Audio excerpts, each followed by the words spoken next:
Welcome to all of you in Exam गुरु।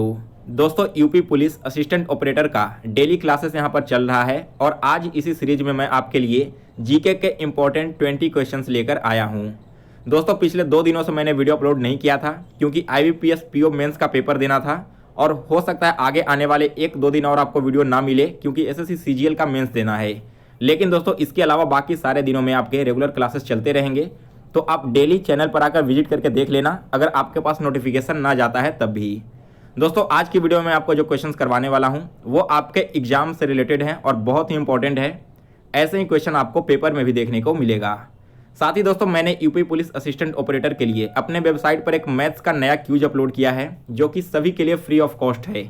तो एक बार आप सभी लोग उस क्यूज को जरूर अटेम्प्ट करें। क्यूज का लिंक आपको वीडियो के डिस्क्रिप्शन बॉक्स में दिया गया है। दोस्तों, क्यूज अटेम्प्ट करने के बाद वेबसाइट पर यहाँ पर हमें कमेंट करके जरूर बताना कि आपको क्यूज कैसा लगा। अगर आपका पॉजिटिव रिव्यू आता है तो आगे मैं डेली हर एक सब्जेक्ट का अलग अलग क्यूज अपलोड करूंगा जो आपके एग्जाम ओरिएंटेड होंगे। और दोस्तों, अगर आप यूपी पुलिस असिस्टेंट ऑपरेटर का प्रीवियस ईयर पेपर डाउनलोड करना चाहते हो तो इस पेपर का भी लिंक आपको वीडियो के डिस्क्रिप्शन बॉक्स में मिल जाएगा, वहाँ से आप इसे डाउनलोड कर लेना। चलिए दोस्तों, अब आज का वीडियो शुरू करते हैं और देखते हैं आज का पहला क्वेश्चन। फर्स्ट क्वेश्चन है, करेवा जो कि मिट्टी या फिर गाद का ही एक प्रकार है, किस भारतीय राज्य में पाई जाती है? दोस्तों, यह जो करेवा मिट्टी है ना, यह पाई जाती है जम्मू एवं कश्मीर में। और साथ ही दोस्तों, जो जम्मू एवं कश्मीर है वो आपकी केसर के उत्पादन के लिए बहुत ही फेमस है और यह जो मिट्टी है करेवा मिट्टी, इसी में केसर का उत्पादन किया जाता है। तो अगर आपसे पूछे कि भारत के किस राज्य में केसर का उत्पादन होता है तो आपको क्या जवाब देना है? जम्मू एवं कश्मीर में। इसके अलावा करेवा मिट्टी कहाँ मिलती है? तो ये भी आपका मिलता है जम्मू एवं कश्मीर राज्य में। सो डी ऑप्शन इस क्वेश्चन का करेक्ट आंसर है। इसके बाद है अगला क्वेश्चन, क्वेश्चन नंबर 2। वेलुथम्पी दलवा किस भारतीय रियासत से जुड़े थे जिन्होंने अंग्रेजों के विरुद्ध विद्रोह के लिए जाना जाता है? दोस्तों, यह वेलुथम्पी दलवा वे जुड़े हुए थे त्रावणकोर रियासत से, यानी कि बी ऑप्शन इस क्वेश्चन का करेक्ट आंसर है। और दोस्तों, यह त्रावणकोर रियासत कहाँ था? तो यह आपका वर्तमान के केरल राज्य में था। 1808 से लेकर 1809 तक वेलुथम्पी दलवा ने इसमें राज्य किया था। नेक्स्ट, इसके बाद क्वेश्चन नंबर 3। बहुत ही फेमस वार था वाटरलू, तो आपको बताना है कि यह वॉर किस साल लड़ा गया था? दोस्तों, वाटरलू वॉर जो हुआ था ना वो 1815 में हुआ था। ऑप्शन सी इस क्वेश्चन का करेक्ट आंसर है। और इस युद्ध के बारे में मैं एक फैक्ट आपको बता देता हूँ दोस्तों कि जो राष्ट्र सेना थी उन्होंने फ्रांस की नेपोलियन पर हमला किया। कब किया था? तो 18 जून 1815 को। और इस युद्ध में नेपोलियन की हार हुई, उसे बंदी बना करके सेंट हेलेना द्वीप पर भेज दिया गया था, जहां आगे चल करके 1821 ईस्वी में नेपोलियन की मृत्यु हो गई थी। तो आपने वर्ल्ड हिस्ट्री में नेपोलियन का भी नाम सुना होगा। यह क्वेश्चन बहुत इंपॉर्टेंट है जो आपका वाटरलू का युद्ध हुआ था। नेक्स्ट देखते हैं क्वेश्चन नंबर 4। युजवेंद्र चहल निम्न में से किस खेल से संबंधित हैं? तो एक संबंधित है क्रिकेट से। ऑप्शन ए करेक्ट आंसर है। नेक्स्ट है क्वेश्चन नंबर 5। यूरोप की सबसे लंबी नदी कौन सी है? दोस्तों, यूरोप की सबसे लंबी नदी का नाम है वोल्गा नदी। ऑप्शन सी इस क्वेश्चन का करेक्ट आंसर है। और अगर हम इसकी लंबाई की बात करें तो टोटल इसकी लंबाई 368 किलोमीटर की है। नेक्स्ट, इसके बाद क्वेश्चन नंबर 6। निम्नलिखित में से कौन सा एकमात्र देश है जो ICC अंडर 19 क्रिकेट विश्व कप में 4 बार विजयी हुआ है? दोस्तों, इस देश का नाम है भारत, यानी कि ऑप्शन सी इस क्वेश्चन का करेक्ट आंसर है। और कब कब विजयी हुआ है? तो सबसे पहली बार सन 2000 में, इसके बाद 2008 में, फिर 2012 का खिताब जीता और फाइनली लास्ट में 2018 का खिताब जीता है। नेक्स्ट, इसके बाद क्वेश्चन नंबर 7 है। लियोनल मेसी निम्न में से किस राष्ट्रीय टीम के लिए फुटबॉल खेलते हैं? दोस्तों, लियोनल मेसी वे फुटबॉल खेलते हैं अर्जेंटीना की तरफ से, यानी कि ए ऑप्शन इस क्वेश्चन का करेक्ट आंसर है। नेक्स्ट है क्वेश्चन नंबर 8। यमुनोत्री, गंगोत्री, केदारनाथ और बद्रीनाथ 4 धाम हैं जो कि किस राज्य में स्थित हैं?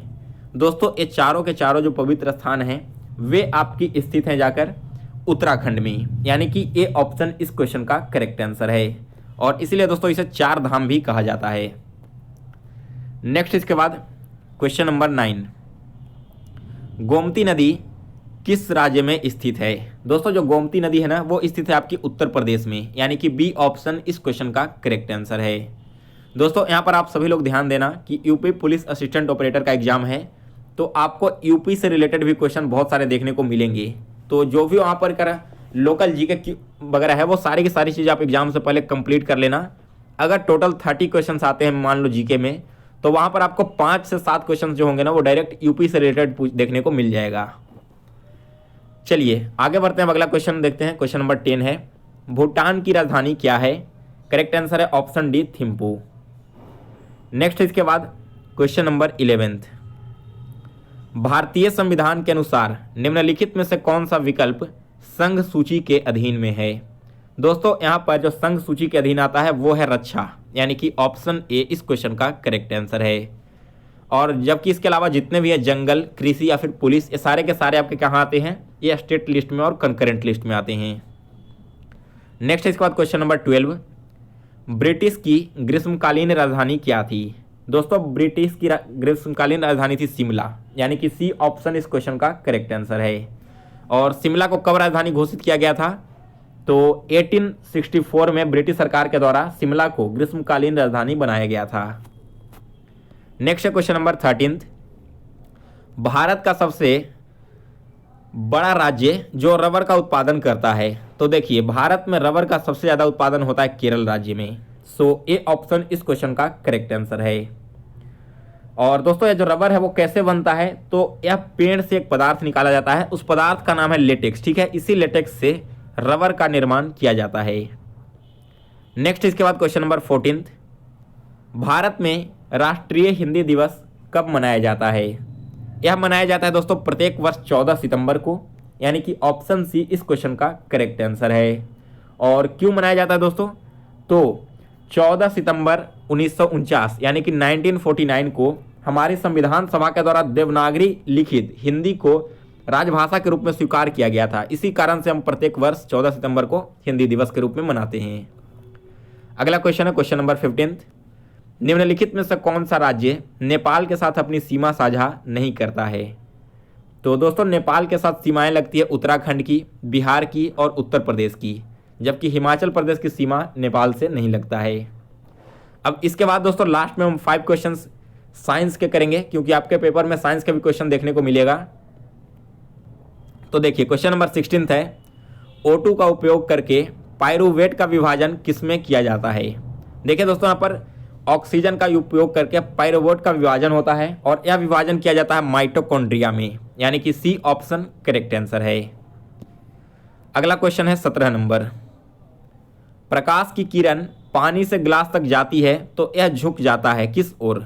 ठीक है, जैसे मान लो यह एक वाटर है, ठीक है, वाटर ग्लास है, इसमें पानी भरा हुआ है। अब अगर एक यहाँ पर बीम जो है ना रे ऑफ लाइट इसमें इंसिडेंट किया जाएगा ना, तो ये रे ऑफ लाइट किधर जाएगा? स्ट्रेट में जाएगा, इधर की ओर झुकेगा या इधर की ओर झुकेगा, वो आपको बताना है।